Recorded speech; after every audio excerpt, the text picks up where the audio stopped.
I was selling a desk on Facebook Marketplace a few years ago. It was a pretty nice desk in my opinion, and I had bought it from IKEA just 2 years prior. However, I was going to be moving and I decided to get rid of it. During this time, I lived in a smaller house by myself. I remember that after I made the listing for the desk, it took a couple of days before I got any responses. When I did, I got a message from a man named Charlie. He said that he wanted to buy the desk. There wasn't a whole lot of conversation between us other than that.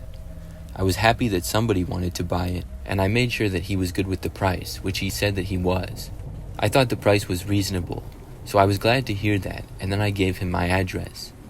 We agreed that he would come by the next evening at about 5 o'clock. And when the next evening rolled around, I had the desk just inside of my front door for Charlie to come and buy.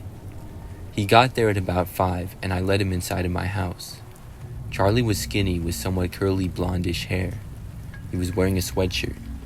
After we said hi to each other, I showed Charlie the desk and I told him that I could help him take it to his car. Charlie went up close to the desk and looked at it. After a short time, he told me that the desk did not look like it did in the pictures. I asked him what he meant. I was very confused because it was exactly the same as the pictures. I had taken them just days prior when I had listed the desk, and I really hadn't touched it since. Charlie said that it just wasn't how he thought it would be. Then he said that he decided not to buy it. I was disappointed, but I said okay. Then he turned and left. I was confused by what he had said. I'm not sure what exactly he was expecting, because in my opinion, the desk was just as it was advertised in the listing. I decided to just move on, and hopefully somebody else would want to buy it. So the night went on, and I ended up staying up pretty late. It was nearly midnight. I was in the other room, and I heard the sound suddenly of somebody trying to open the front door. When I heard this, I walked over and looked out of a front window. I saw a man standing there, wearing a hat that was mostly covering his face. But I then realized that this was Charlie. I didn't know what he was doing. After literally trying to open my front door, he then walked away, but he didn't leave. Instead, he walked around to the back side of the house. He tried that door, which thankfully was locked. After that, things were quiet for a bit. Then he returned to the front. This time, he actually knocked on the front door of the house, but I was not going to answer it. After being at the front door, he moved to several windows. It seemed like he was trying to look inside. I had covers for most of them, but I could still see his shadow on the other side. After he was still in my yard prowling around for that long, I decided to call the police. I told them the whole story, and within 10 minutes, an officer was there. Meanwhile, Charlie had stayed there the whole time. When the police arrived, he tried running, but was quickly caught. He did not break in, and I think he ended up getting off for the most part. I have to think, though, that he was trying to find a good place to break into my house. I'm really glad that he didn't.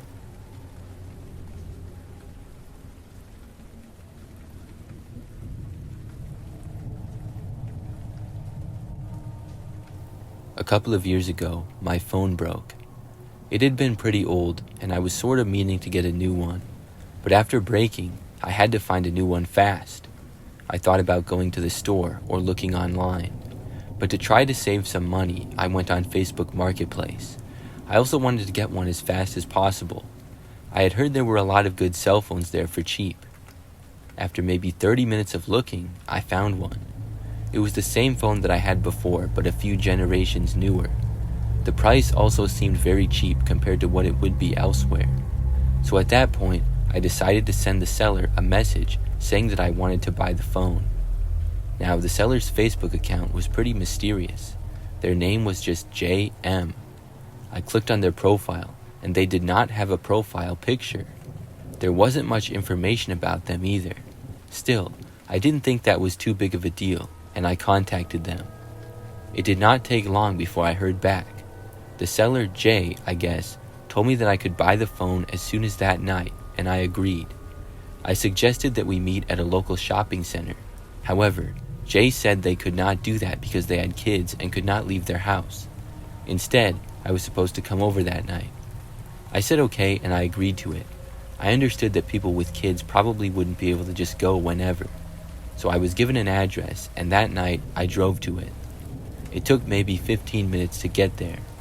It was a little bit far away in an area that I had never been before. When I got to the address, I saw that it was a house that looked slightly run down, and there didn't appear to be any lights on inside. The whole neighborhood looked a little bit run down, and the houses had fairly large properties. I had no way of texting the seller that I was there because of my phone being broken, but I had my watch, and I was right on time for when we agreed. So I walked up to the front step and rang the doorbell. After maybe 30 seconds, the door started to open. There were two doors, a screen door and then an actual one. The inside door opened just a few inches, and I saw a woman was standing behind it. She told me to go around to the back and then close the door, so I walked around to behind the house and then entered a back door there. This led into a dimly lit kitchen area. The woman was there inside and sitting at a table. I entered and then sat down across from her. It appeared as though every light in the rest of the house was off. We both just sat there in awkward silence for a few moments. Then I mentioned the phone, saying I would like to buy it. The woman said that she would go and get the phone and got up.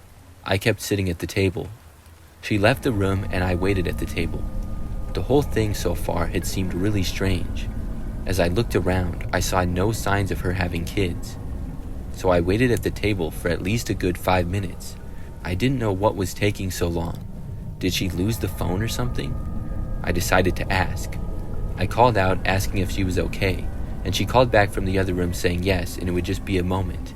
So I kept sitting there, but then at least 5 more minutes went by. I was starting to feel nervous. It was just really strange. When she left the room, she didn't turn any other lights on either. I could barely see around the kitchen as it was. Eventually, I got impatient and I stood up. I walked to the end of the kitchen and to the entrance of what appeared to be the living room. There was no sign of the woman. I called out again, asking what was taking so long. This time, though, I got no response. I kept standing there looking into the living room, and there was a hallway at the end of it. It was really dark, like I said, but after standing there for like a minute, I thought I saw the woman cross the hallway. She did not bother to say anything or acknowledge me. This was really weird. I walked back into the kitchen. I thought about things, and then I decided to just leave. This whole situation was creeping me out, and I didn't know what was going on. So I walked over to the back door, left, and then walked back out to my car. When I did, I looked back at the house. I saw now that one of the lights was on in a front window which hadn't been before. The woman was looking out of that window and staring at me from inside. It just really creeped me out. I got back inside of my car and drove home. After that, I went and bought a cell phone from the store.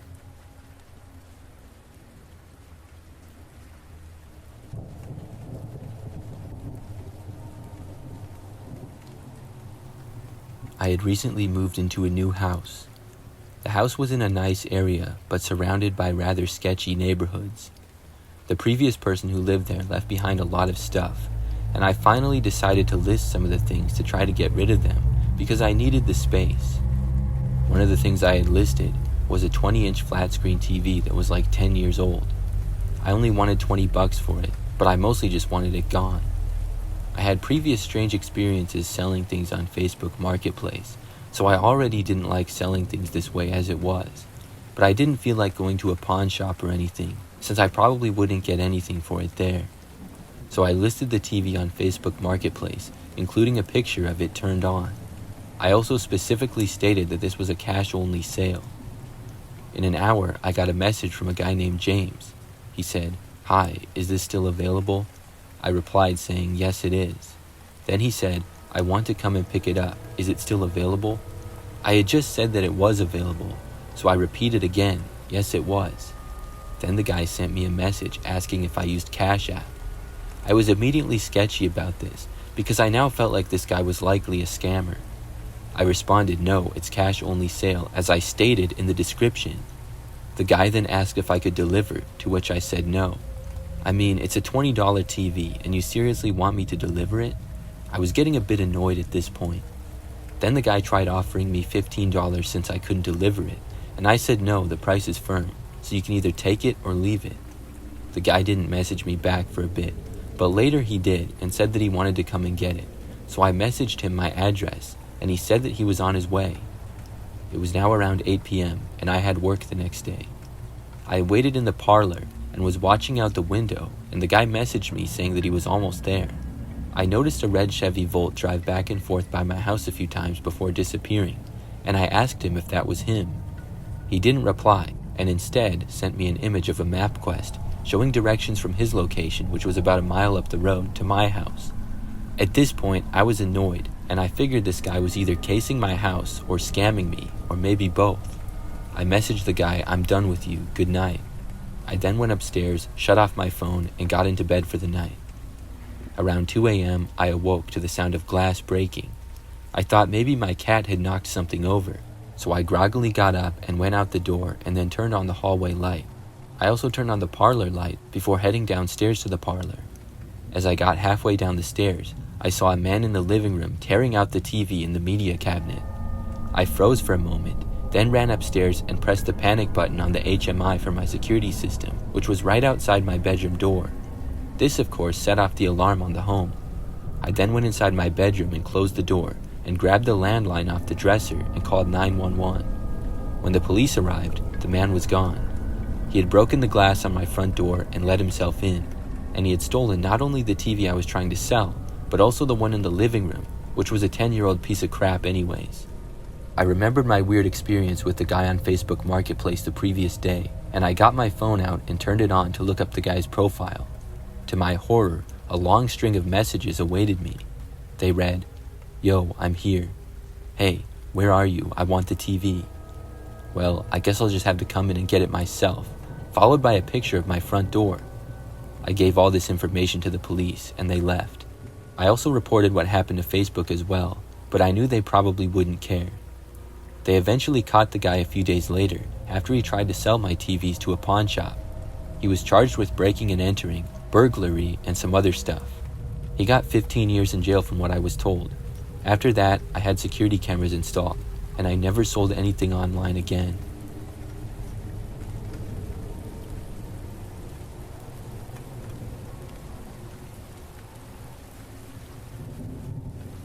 Last year, I needed to buy a new car. Mine broke down, and I ended up getting rid of it. I borrowed a friend's car for a couple of weeks while I looked for a new one. I wanted to get something used for fairly cheap.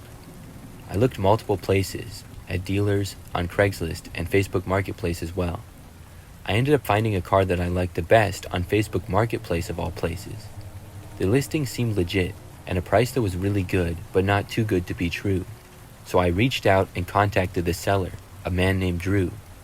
After talking briefly about the car, I said that I would like to look at it. I wanted to take it for a test drive, and then possibly buy it if I liked how it was. Drew said that I could come over and look at it. However, I asked if we could meet in the parking lot of a nearby store. Drew agreed to this, and we decided to meet the following night at 7 p.m. So when the time came, I drove to the store, which had a very large parking lot. The back side of it was almost always empty, and it was when I got there. So after arriving, Drew was already there with the vehicle. There was also another car parked there. It was another guy who I guess must have been Drew's friend. I got out and met them both, and then I looked at the car in person. It seemed good, and I was offered a test drive, to which I agreed. Then I got inside of the car. Drew got in the passenger seat, and his friend got in the back, right behind me. I didn't really know why the other guy came with, but I started up the car and then started to leave the parking lot. My plan was to just drive around the nearby street and then head back to the store. But right as I was leaving the parking lot, Drew said that they knew of a good place to take the test drive. The guy behind me agreed. They said they would direct me on where to go. I didn't think that much of it, but it seemed a little bit odd. So I followed their instructions, and I took one road for a short ways before going to another one. Soon, I was told to turn again. By now, I no longer knew where I was. These roads were more quiet, and there was also more woods. Nothing about it other than being quiet made it seem better for a test drive or anything. We were getting farther away, and I was just getting a bad feeling about it. Soon, I was told to turn again. When I did, this time the road became very narrow. By now, things were quiet and awkward inside the car. I really just wanted to go back to the parking lot and leave. Then the man told me to turn at the next right. I saw the road they were referring to, and it was this really sketchy looking road surrounded by woods. I didn't want to, and I drove right past it. When I did, the men both got upset, telling me to go back, but I didn't. I told them that I could see that the car ran well and I just wanted to go back to the parking lot now. But instead of saying okay, or they understood, they said no and to go back. They seemed angry with me, but I didn't listen. I just kept driving, going back to the parking lot. For the first few minutes, the guys were both nagging me to go back to that one road, but I was luckily able to drive the rest of the way back without a problem. I got back to my car in the parking lot and parked nearby. Then I got out. Now, right after I got out, without saying anything, Drew moved over to the driver's seat of the car. Then the other guy got out of the back seat and went to his car. Then they both just left. I wasn't asked if I wanted to buy the car or anything. They were just gone. That made me even more suspicious. Why did they want me to drive there? Were they planning to rob me or kidnap me or something? They didn't even seem interested in selling the car. It was really sketchy looking back. I reported what happened and did not end up buying a car on Facebook Marketplace.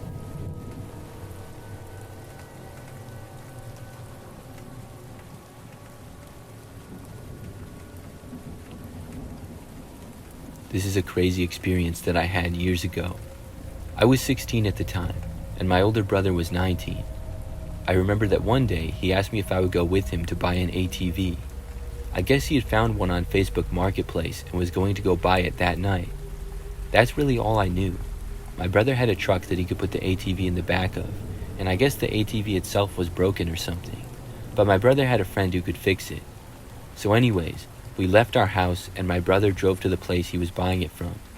The place was a good 20 minutes away from us. We got there after dark, but I guess that was the time they arranged to meet. So the place was a house and was in this neighborhood that was a little bit out in the country. The houses were real spread out with a lot of land. There were also a good number of trees. At this one house in particular, it had a lot of pine trees all over the yard. We parked across the street, got out, and walked to the house. I remember that after going to the front door and knocking on it, nobody answered. We kept standing there and waiting, but nobody came to the door. After a couple of minutes and several more tries of knocking, we suddenly heard a noise to the left and kind of behind us. After looking, we saw that there was a man standing there. I obviously had no idea if this was the guy selling the ATV or not, but I assumed that it was for a moment. But for some reason, the guy looked angry. My brother turned and said hi to him. But instead of saying hi back to us, the man just started running towards us really aggressively. This was really strange. We both just took off running. The angle the guy was coming at us from was nearly from the street, so we both ran deeper into the yard. We ran through the yard, passing by tons of trees. Eventually, we tried to make it back to the street.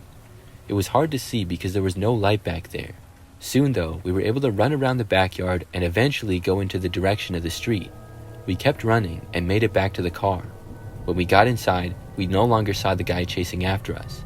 At first, we thought that we had lost him, but when we left, we soon saw another car driving behind us. This seemed to be the same guy, because wherever we went, the car went as well. Eventually, my brother went into some random neighborhood and kept making turns left and right. This went on for about 10 minutes or so. Finally, the car stopped following us. We drove the rest of the way back home after that. I had no idea what had happened, but my brother didn't seem to know either. We had no clue who that guy was or why he was chasing us.